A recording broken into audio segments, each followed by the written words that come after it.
Hello guys, welcome back to our channel. This is me with Mallu episode opening സീനിൽ ആ ഒരു magic പൂ അവനാണെങ്കിൽ ഇപ്പൊ ഗോഹാനുമായിട്ട് പൊരിഞ്ഞ പോരാട്ടം ഗോഹാനെ തകർത്ത് അവനൊരു മലഞ്ചെരുവിലേക്ക് അങ്ങനെ അടിച്ചിടും. ഗോഹാനാണെങ്കിൽ കഷ്ടപ്പെട്ട് എഴുന്നേറ്റ് വരാനായിട്ട് ശ്രമിക്കും. പക്ഷെ വീണ്ടും വീണ്ടും അവൻ ഗോഹാൻ അങ്ങനെ തല്ലി തല്ലി കൊല്ലുകയാണ്. വേറെ വഴിയില്ലാതെ തന്റെ പവർ ഇത് ഹൈഡ് ചെയ്ത് വെക്കാൻ ശ്രമിക്കുമെങ്കിലും അവനാണെങ്കിൽ കറക്റ്റായിട്ട് ഗോഹാനെ കണ്ടെത്തി അവനെ തല്ലി താഴെ ഇടുകയാണ്.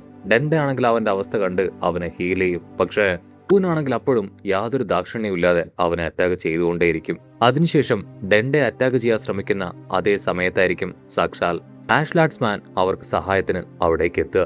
എല്ലാം കൈവിട്ടു പോയി ബോ അവരെല്ലാവരെയും തോൽപ്പിച്ച് ഭൂമിയെ കൊല്ലാൻ ശ്രമിക്കുന്ന അതേ സമയം ഗോക്കു ആണെങ്കിൽ ഇവർക്കായുടെ ലൈഫ് അത് സ്വീകരിച്ച് ഇപ്പോ അദ്ദേഹത്തിന്റെ കമ്മല് ഈ ഒരു ഫ്യൂഷൻ ടെക്നിക്ക് തന്നെ ഗോഹാനുമായിട്ട് ക്രിയേറ്റ് ചെയ്യാൻ ഭൂമിയിലേക്ക് കടന്നു വരികയാണ്. ബോ ആണെങ്കിൽ ഭൂമി മുഴുവനായിട്ടും തകർക്കാൻ റെഡി ആയിട്ട് നിൽക്കുന്ന അതേ സമയം ഗോക്കു അവിടേക്ക് വന്ന് അവന്റെ ബോഡി അത് 2 കഷ്ണമാക്കി മാറ്റും. അത് കണ്ട് എല്ലാവരും ഞെട്ടും. ആണെങ്കിൽ ഗോകുവിനെ നോക്കും. ഓ, നിന്നെ ഞാൻ മുൻപ് അടിച്ച് തോൽപ്പിച്ചതല്ലേ, വീണ്ടും നീ അടി വാങ്ങാനായിട്ട് എന്റെ അടുത്തേക്ക് വന്നിരിക്കുകയാണല്ലേ. അതിന് ഗോകു പറയും, ഇപ്പൊ എനിക്ക് നിന്നെ കഴിഞ്ഞും പവറുണ്ട്. കേട്ട ബോവിന്റെ ആ ഒരു ഡൗൺ പോർഷൻ അതാണെങ്കിൽ ഇപ്പൊ മാർഷൽ ആർട്സ്മാനെ ചവിട്ട് തെറിപ്പിക്കുകയാണ്. ഗോകു ആണെങ്കിൽ വണ്ടടിക്കും, നീ എന്തിനാ അവനെ അറ്റാക്ക് ചെയ്തത്?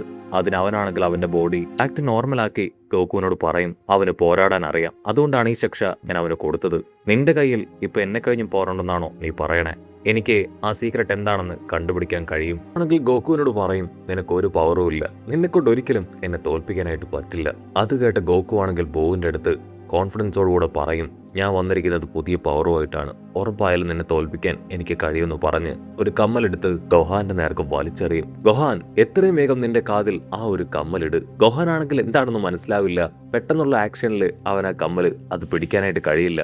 അച്ഛൻ എന്തായി പറയണേ? ഞാൻ എന്തിനാ ആ കമ്മലിടുന്നേ? ഓ നോ, മര്യാദയ്ക്ക് അത് കണ്ടുപിടിക്ക്. ആ നിന്റെ കാതിൽ ഇട്ട് കഴിഞ്ഞാൽ നമുക്കും ആ ഫ്യൂഷൻ ലെവലിലേക്ക് പോകാൻ കഴിയും. അങ്ങനെ നമുക്ക് ഇവനെ ഫൈറ്റ് ചെയ്ത് തോൽപ്പിക്കാം. ബോ ആണെങ്കിൽ തലങ്ങി കൈ കൊടുക്കും. ഓ, വീണ്ടും ഫ്യൂഷനോ? നീ എന്തൊക്കെ ചെയ്തിട്ട് യാതൊരു കാര്യമില്ല, നിങ്ങൾക്ക് ഇനി രക്ഷപ്പെടാൻ കഴിയില്ല എന്ന് പറഞ്ഞ് ഇപ്പൊ ഗോകുവിനെ അറ്റാക്ക് ചെയ്യാനായിട്ട് തുടങ്ങും. അത് കണ്ട് ഗോകു ആണെങ്കിൽ അവനോട് പറയും, പ്ലീസ് 1 മിനിറ്റ് സാവകാശം ഞങ്ങൾക്ക് താ, അതൊന്ന് കണ്ടുപിടിച്ചോട്ടെ. അതിനവൻ വെയിറ്റ് ചെയ്യാൻ തയ്യാറാവാതെ ഇപ്പൊ വലിയൊരു പവർ ഇപ്പൊ അവന് നേരെ ആഞ്ഞടിപ്പിക്കുകയാണ്. അത് കണ്ട നമ്മുടെ ഗോകു ആണെങ്കിൽ സൂപ്പർ സയൻ പവറിലേക്ക് പോയി അവനുമായിട്ട് ഫൈറ്റ് ചെയ്യാനായിട്ട് ശ്രമിക്കും. ഇവിടെ സുപ്രീം കായ് ആണെങ്കിൽ തലയ്ക്ക് കൈ കൊടുക്കും. ഓനോ, എല്ലാം കൈവിട്ടു പോയി. അണ്ടന്മാരെന്താ ശരിക്കും അവിടെ കാട്ടിക്കൂട്ടണെന്നൊക്കെ ചിന്തിച്ച് അവരാണെങ്കിൽ പാനിക് ആവുകയാണ്. ഇവിടെ ഗോഹാനാണെങ്കിൽ എത്രയൊക്കെ തെരഞ്ഞിട്ടും അത് കണ്ടെത്താനാവില്ല. ഒടുവിൽ അത് കഷ്ടപ്പെട്ട് കൈ കിട്ടുമ്പോൾ ആ ബൂ ആണെങ്കിൽ വീണ്ടും അവനെ അറ്റാക്ക് ചെയ്ത് തെറിപ്പിക്കും. അത് അവന്റെ കൈവിട്ട് തെറിച്ചു പോകും. ഗോകു ആണെങ്കിൽ അവനോട് ഫൈറ്റ് ചെയ്യുന്ന അതേ സമയം തന്നെ ബൂ ആണെങ്കിൽ ബാക്ക് ടു നോർമൽ ആവുകയാണ്. ഇവിടെ ഗോകുവിന് കാര്യം പിടികിട്ടും. ഓ, എന്റെ കുട്ടികളുടെ ഫ്യൂഷൻ അത് അവസാനിച്ചു അല്ലേ, ഇപ്പൊ നീ പിക്കലോടെ പവറിലേക്ക് താഴ്ന്നിരിക്കുകയാണല്ലേ, ഇനി ഈ ഫ്യൂഷൻ ആവശ്യമുണ്ടെന്ന് എനിക്ക് തോന്നുന്നില്ല. ഗോകു അത് പറയുമ്പോഴേക്കും ഇവിടെ ഗോഹാനാണെങ്കിൽ ആ കമ്മൽ ഉയർത്തി കാണിക്കുകയാണ്. അച്ഛാ, എനിക്ക് ആ കമ്മല് അത് കിട്ടി, ഇത് ഞാൻ എന്താ ചെയ്യേണ്ടത് ചോദിക്കും. ഉടനെ ഗോകു ആണെങ്കിൽ നോർമൽ പവറിലേക്ക് വന്ന്, ഇനി ഫ്യൂഷന്റെ ആവശ്യമില്ല, നിന്റെ പവർ വെച്ച് തന്നെ നിനക്ക് ഇവനെ നശിപ്പിക്കാൻ കഴിയുമെന്ന് പറയും. അവനാണെങ്കിൽ അപ്പോഴും അവന്റെ കോൺഫിഡൻസ് നഷ്ടപ്പെട്ടിട്ടില്ല. നിങ്ങളിപ്പോഴും എന്നെ കുറച്ച് കാണുകയാണ്, സത്യത്തിൽ എനിക്ക് മറ്റൊരു പ്ലാൻ കൂടെ ഉണ്ടെന്ന് പറഞ്ഞ് ഗോഹാനെ നോക്കും. അവന്റെ തൊട്ടു പുറകിലായി ബോവിന്റെ തലയുടെ ആ ഒരു വാലിന്റെ ഭാഗം അതങ്ങനെ വന്ന് അവനെ കവർ ചെയ്യാണ്. എനിക്കിപ്പോ നിന്റെ മകൻ ഗോഹാനെ കിട്ടിക്കഴിഞ്ഞു എന്ന് പറഞ്ഞ് ഇപ്പൊ ഗോഹാനെ തൂക്കിയെടുത്ത് അവനവന്റെ ബോഡിയോട് കൂടെ അബ്സോർബ് ചെയ്തെടുക്കുകയാണ്. അത് കണ്ട് ഗോകു ഞെട്ടും. ഗോകു ആണെങ്കിൽ ചാടി വീണ് ആ കമ്മൽ കയ്യിലെടുക്കും. ഓനോ, ഞാൻ കരുതിയതിനെ കഴിഞ്ഞും ബുദ്ധിപരമായിട്ട് ഇവ നീങ്ങി. ഞാൻ ഫ്യൂഷൻ പവർ അതാരുമായിട്ട് ചെയ്യും? ബോവിനാണെങ്കിൽ ഭയങ്കര കോൺഫിഡൻസ്, നിനക്ക് ഇവനുമായിട്ട് ഫ്യൂഷൻ ചെയ്യാൻ താല്പര്യം ഉണ്ടായിരുന്നില്ലല്ലോ, അതുകൊണ്ടാണ് ഞാനും ഇവനുമായിട്ട് ഇപ്പോൾ ഒരു ഫ്യൂഷൻ ക്രിയേറ്റ് ആക്കിയെന്ന് പറയും. ഇവിടെ എൽഡർ കായാണെങ്കിൽ തലയ്ക്ക് കൈ കൊടുക്കും. എല്ലാം കൈവിട്ടു പോയി, ഇനി ഇവയല്ലാതെ മറ്റൊന്നും നമുക്ക് ചിന്തിക്കാനില്ല എന്ന് പറയും. ഗോകു ആണെങ്കിൽ ചുറ്റും നോക്കും, ആരോടെങ്കിലും ഫ്യൂഷൻ ചെയ്യാൻ കഴിയുമോ എന്ന്. ഇയാനാണെങ്കിൽ ബോധമില്ല. അതുപോലെ തന്നെ സെയ്റ്റാൻ, ആൾക്ക് കരുത്തം പോലെ വലിയ പവറില്ല. പിന്നെ അവശേഷിക്കുന്നത് ഡണ്ടയാണ്. ഞാൻ എന്ത് ചെയ്യുന്നു ചിന്തിച്ച് അവൻ കൺഫ്യൂസ്ഡ് ആവും. ഗോകു ആണെങ്കിൽ പല്ല് കടിച്ച് ദേഷ്യപ്പെട്ടു പറയും, ബോ, നീ ഒരു ചതിയനാണ്, ഞങ്ങളുടെ പവർ തന്നെ അബ്സോർബ് ചെയ്തെടുത്താണ് നീ ഫൈറ്റ് ചെയ്യുന്നത്, നിനക്ക് സ്വന്തമായിട്ട് പവറില്ല. അതിന് ബോ പറയും, എന്നെ തോൽപ്പിക്കാൻ നിങ്ങൾ എന്തൊക്കെ ചെയ്തു? അത്രയൊന്നും ഞാൻ ചെയ്തിട്ടില്ല. നിനക്ക് അവസാനമായിട്ട് ഞാനൊരു അവസരം തരാം. 5 സെക്കൻഡ് സമയത്തിനുള്ളിൽ നിനക്ക് ഫ്യൂഷൻ ചെയ്യാൻ ആരെങ്കിലും കണ്ടെത്താം. അതുവരെ സമയം നിനക്ക് ഞാൻ തരാമെന്ന് പറഞ്ഞ് അവൻ കൗണ്ട് ചെയ്യാനായിട്ട് തുടങ്ങും. ഗോകു ആണെങ്കിൽ ആദ്യം ഇപ്പൊ ഡണ്ടയെ നോക്കും. അവനുമായിട്ട് ഫ്യൂഷൻ ചെയ്ത പ്രത്യേകിച്ച് പവറൊന്നും കിട്ടാനില്ല. രണ്ടാമതായിട്ടുള്ളത് സെയ്റ്റാനാണ്. സെയ്റ്റാൻ ഒരു മണ്ടനാണ്. അവനുമായിട്ട് ഫ്യൂഷൻ ചെയ്താലും വലിയ പവറൊന്നും കിട്ടുകയില്ലെന്ന് മാത്രമല്ല ഗോക്കു തന്നെ ബലഹീനനായി പോകും. വഴിയില്ല. ഇപ്പൊ ഈ സെയ്റ്റിനെ തന്നെ പിടിക്കാന്ന് പറഞ്ഞ് അവൻ ആ കമ്മല് കൊടുക്കാൻ ശ്രമിക്കുമ്പോഴായിരിക്കും വലിയൊരു പവർ ഇപ്പോ നമ്മുടെ ഗോകുവിന് കിട്ടുക. അത് വെജീറ്റയുടെ പവറല്ലേ എന്ന് അവന്റെ ഗോകു അവൻ തിരിച്ചറിയും. അതെ, അത് വെജീറ്റ തന്നെയാണ്.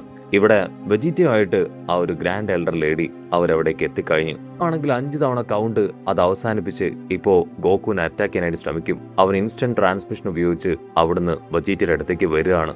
വെജീറ്റയെ കണ്ട് ഷോക്കാവുന്നത് പോലെ തന്നെ എൽഡർ ലേഡിയും അതുപോലെ തന്നെ വെജീറ്റയും ഗോകുവിനെ കണ്ടു ഷോക്കാവും. എൽഡർ ലേഡി ആണെങ്കിൽ ഗോകുവിനെ കണ്ട് ഷോക്കാവും. ഓ നോ ഗോകു, നീ ഇപ്പോഴും ഭൂമിയിൽ അലഞ്ഞു തിരിഞ്ഞ് നടക്കുകയാണോ? നീ പ്രപഞ്ചത്തിന്റെ നിയമം അത് തെറ്റിക്കുകയാണോ? ഒരേ ഒരു ദിവസം മാത്രമാണ് ഈ ഭൂമിയിൽ നിൽക്കാൻ നിനക്ക് അവകാശമുള്ളത്. നീ എങ്ങനെ വീണ്ടും നിൽക്കുന്നു എന്ന് ചോദിക്കും. ഇവിടെ സുപ്രീം കായും അതുപോലെ പിങ്ക് മാനും എല്ലാവരും ഷോക്കാവും. ആ വെജീറ്റ അവനെങ്ങനെ തിരികെ വീണ്ടും ഭൂമിയിലേക്ക് പോയി? അതിന് അപ്പൂപ്പൻ പറയും, സത്യത്തിൽ കാലനാണ് അവനെ തിരികെ അയച്ചത് ഭൂമിയെ രക്ഷിക്കാനായിട്ട്. തീർച്ചയായിട്ടും ഇത്തവണ അവൻ ആ ഭൂവിനെ തോൽപ്പിക്കാൻ കഴിയുമെന്നാണ് എനിക്ക് തോന്നുന്നത്. ഗോകുവും അവനും ഫ്യൂഷൻ ടെക്നിക്കിലൂടെ അവനെ തോൽപ്പിക്കും. ഭൂ ആണെങ്കിൽ ദേഷ്യപ്പെട്ട് പറയും, ആ ഗോകു അവൻ എവിടെ പോയി വിളിച്ചാലും രക്ഷപ്പെടാനാവില്ല. ഞാൻ അവനെ തേടി പിടിച്ച് കണ്ടെത്തി കൊന്നുകളയെന്ന് പറഞ്ഞ് അവിടുന്ന് കടന്നു പോകും. സെയ്റ്റാൻ ആണെങ്കിൽ ഇപ്പോ ഡണ്ടയോട് ചോദിക്കും, ഗോകു എന്ന് പറഞ്ഞവൻ എന്തിനാ എന്നോട് സഹായം ആവശ്യപ്പെട്ടത്? അവൻ എന്തോ ഒരു കാര്യം എന്നിൽ നിന്ന് നേടിയെടുക്കാൻ ഉണ്ടായിരുന്നോ? അതിന് ഡണ്ട പറയും, അങ്ങനെയൊന്നുമില്ല, നീ അതൊന്നും ആലോചിക്കണ്ട. ഞാനാണെങ്കിൽ ഡണ്ടയോട് ദയവ് ചെയ്ത് നീ പോകുന്ന സ്ഥലത്തേക്ക് എന്നെ കൂടെ കൊണ്ടുപോകാനായിട്ട് പറയും. വേറെ വഴിയില്ലാതെ ഡണ്ട അവനെയും കൂട്ടി പോവാണ്. അതേസമയം ഇവിടെ ആ എൽഡർ ലേഡി അവരാണെങ്കിൽ ഗോകുവിൽ നിന്ന് കാര്യങ്ങളെല്ലാം തന്നെ മനസ്സിലാക്കുകയാണ്.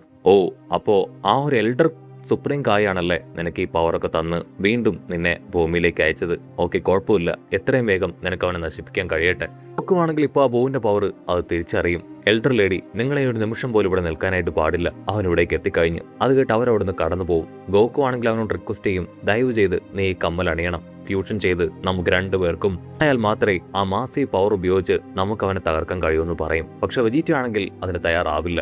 എന്നെ കൊണ്ട് പറ്റില്ല, ഒരു കാരണവശാലും നിന്നോടൊപ്പം ഒന്നു ചേരാൻ ഞാൻ ആഗ്രഹിക്കുന്നില്ല. ലോങ് ഷോട്ടിലായിട്ട് അബു അവനാണെങ്കിൽ ഇപ്പൊ ഗോകുവിനോട് പറയും, നീ ഇവിടേക്ക് തന്നെയാണ് വന്നതെന്ന് എനിക്കറിയാമായിരുന്നു. നിനക്ക് പറ്റിയൊരു കൂട്ടാളിയെ കിട്ടിയെന്ന് സന്തോഷിച്ച് നീ നിൽക്കുകയായിരിക്കും അല്ലേ? ഒരു കാര്യമില്ല, രണ്ടുപേരെ ഞാൻ തോൽപ്പിക്കാൻ പോവുകയാണെന്ന് പറയും. വെജീറ്റ ആണെങ്കിൽ അത് കേട്ട് അവന്റെ സൂപ്പർ സയൻ പവറിലേക്ക് പോകും. അത് കണ്ട് ഗോകു ആണെങ്കിൽ അവനെ തടയും. ദയവ് ചെയ്ത് ഞാൻ പറയുന്നത് കേൾക്ക്, ഇതിടാതെ നമുക്ക് അവനെ തോൽപ്പിക്കാൻ കഴിയില്ല. അതിന് വെജീറ്റ തീർത്തു പറയും, ആയിട്ട് ഫ്യൂഷൻ ആവാനാണ് എന്നെ ഭൂമിയിലേക്ക് അയച്ചത് എങ്കിൽ ഒരു കാരണവശാലും എനിക്കിത് താല്പര്യമില്ല. വീണ്ടും തിരികെ പോകാനായിട്ട് ഞാൻ സന്നിധനാണെന്ന് പറയും. ഇത് കേട്ട് ഗോകു ആണെങ്കിൽ ഞെട്ടും. അവിടേക്ക് വന്ന ബൂ ആണെങ്കിൽ ഇപ്പൊ അവരെ അറ്റാക്ക് ചെയ്യാനായിട്ട് തുടങ്ങുകയാണ്.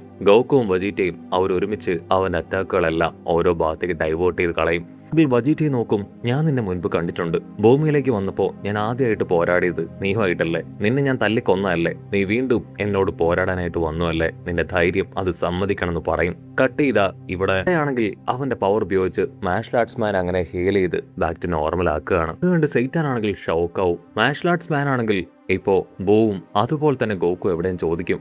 അതിന് ഡണ്ട പറയും, ഗോകു ഇവിടുന്ന് ഇൻസ്റ്റന്റ് ട്രാൻസ്മിഷൻ പവർ ഉപയോഗിച്ച് പോയി. പിന്നെ തൊട്ടു പിന്നാലെ ആ ബോവും ഇവിടുന്ന് കടന്നു പോയിന്ന് പറയും. കട്ട് ചെയ്ത ഗോകു ആണെങ്കിൽ വെജീറ്റയോട് പറഞ്ഞുകൊണ്ടേയിരിക്കും, നീ അത് കാണുന്നില്ലേ? പഴയ ബൂ അല്ലാതെ അവനിപ്പോ ഒരുപാട് പവർ ഉണ്ട്.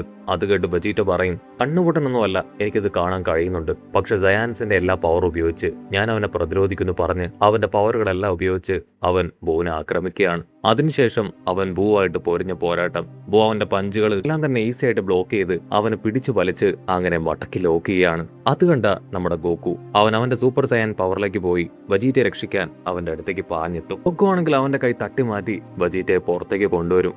ബോ ആണെങ്കിൽ ഇപ്പൊ അവരോട് പറയും, നിങ്ങൾ രണ്ടുപേരും ഒന്ന് ചേർന്നോളൂ, എനിക്ക് ശക്തരായിട്ടുള്ള ഒരു എതിരാളിയാണ് ആവശ്യം. ഗോകു ആണെങ്കിൽ വീണ്ടും വീണ്ടും അവനോട് റിക്വസ്റ്റ് ചെയ്യും. വെജീറ്റ ആണെങ്കിൽ ദേഷ്യപ്പെട്ടു പറയും, നിന്നെപ്പോലൊരു ചതിയനെ ഒരു കാരണവശാലും ഞാൻ ഇനി വിശ്വസിക്കില്ല. കാരണം മറ്റൊരു വേൾഡിൽ വെച്ച് നീ നിന്റെ സൂപ്പർ സയൻ 3 ഫേസ് എടുക്കുന്നത് ഞാൻ കണ്ടതാണ്. എന്റെ മുൻപിൽ പവർ മറച്ചു വെച്ച് ഒരു വിഡ്ഢിയായിട്ട് നീ അഭിനയിച്ചു, എന്നെ ഒരു വിഡ്ഢിയാക്കി മാറ്റി. അതുകൊണ്ട് തന്നെ നീയുമായിട്ടൊന്നിനും ഞാൻ തയ്യാറില്ല. ഗോകു ആണെങ്കിൽ അവനോട് റിക്വസ്റ്റ് ചെയ്യും, എനിക്ക് ഒരുപാട് സമയം സയൻ 3rd ഫേസിൽ നിൽക്കാനായിട്ട് കഴിയില്ല, അതുകൊണ്ടാണ് ഞാനത് മറച്ചു വെച്ചത്. അവരിത് പറയുന്ന അതേ സമയം തന്നെ ബൂ ആണെങ്കിൽ വീണ്ടും അവരെ അറ്റാക്ക് ചെയ്ത് വലിയൊരു പൊട്ടിത്തെറി ഉണ്ടാക്കും. ഗോകു ആണെങ്കിൽ വെജീറ്റയോട് പറയും, നിന്റെ വാശി കാണിക്കേണ്ട സമയമല്ല ഇത്.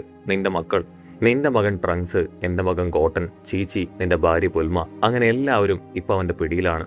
അവനെ തകർത്താൽ മാത്രമേ നമുക്ക് അവരെ തിരികെ കൊണ്ടുവരാൻ കഴിയൂ. അത് കേട്ട് വജീറ്റ ഞെട്ടും. ഇതിന്റെ വാശിക്ക് മുൻപിൽ നഷ്ടപ്പെടാൻ വേണ്ടി പോകുന്നത് അവരുടെ എല്ലാവരുടെയും ജീവനാണ്. അത് കേട്ട് ഒരു സെക്കൻഡ് അവൻ ഞെട്ടും. നടന്ന കാര്യങ്ങളെല്ലാം ഗോകു വിശദമായിട്ട് പറഞ്ഞു കൊടുക്കും.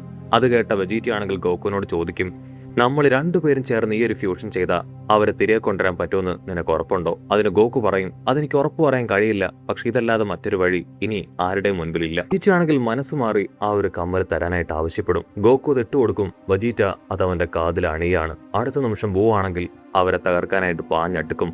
പക്ഷെ അവനെ ഞെട്ടിച്ചുകൊണ്ട് രണ്ടുപേരും കൂടിച്ചേർന്ന് പുതിയൊരു ഫ്യൂഷൻ അത് വർക്കൗട്ട് ആവുന്നതോട് കൂടെ ഈ ഒരു എപ്പിസോഡും അവസാനിക്കുന്നു.